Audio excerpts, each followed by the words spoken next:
Hello everyone, welcome back to my channel Rishit Bairagya and welcome to our new video. আজকে হলো মকর সংক্রান্তি, পৌষ মাসের শেষ পৌষ সংক্রান্তি।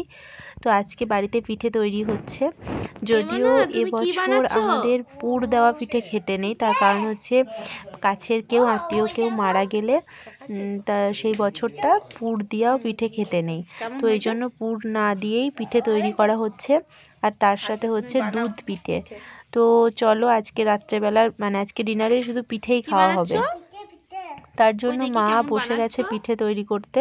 আর এদিকে দেখো ঋষিত, ওর তো সব কাজেই হাত দেওয়া চাই, যে যা কিছু করবে ওকেও সেটাই করতে হবে।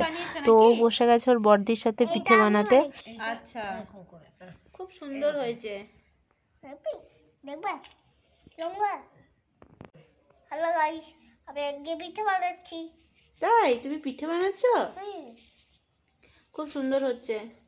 এই দেখো পিঠে, তো লাড্ডু লাড্ডু পিঠে নাকি? হ্যাঁ, লাড্ডু দিয়েগা। তাই তো, কত বড় লাড্ডু বানিয়েছো গো। এটা আর আমার আলপনাগুলো কেমন হয়েছে? ভালো আছে, তা দেখাও। হ্যাঁ, তো দেখাবো তো। পিঠে আচ্ছা, খুব সুন্দর হচ্ছে। আমার করে দাঁড়িয়েও।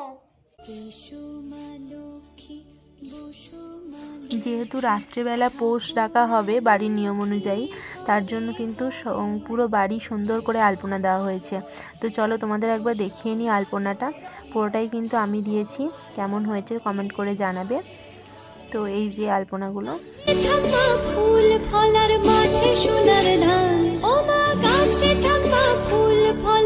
আর এই যে এইখানে ঠাকুমা সব পৌষ ডাকার আয়োজন করেছে। সর্ষে ফুল, চালের গুঁড়ি, গোবর দিয়ে এগুলো বানিয়েছে। তো এই সব কিছু দিয়ে কিন্তু রাত্রেবেলা খাওয়া দাওয়ার পর পৌষ ডাকা হবে। তো চলো, আগের বছর তোমাদের সাথে শেয়ার করেছি, আগের সাথে জানি না শেয়ার করতে পারবো কি না এখন। তো চলো এখন তোমাদের কাল্পনাটা দেখিয়ে নিই সবটা।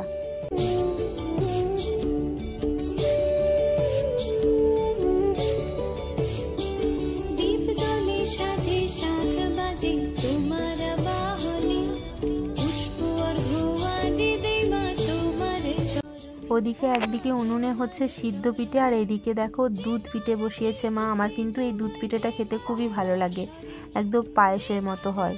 ছোট্ট ছোট্ট করে পিঠেগুলো বানিয়ে এইভাবে দুধ দিয়ে আর খেজুর গুড় দিয়ে অসাধারণ খেতে লাগে। আর এই যে দেখো খাওয়া দাওয়ার পর একদম রাত্রেবেলা পৌষ ডাকছে ঠাকুমা, আর আমরা সবাই শাঁখ বাজাচ্ছি, ঋষিত আছে উলু দিচ্ছে।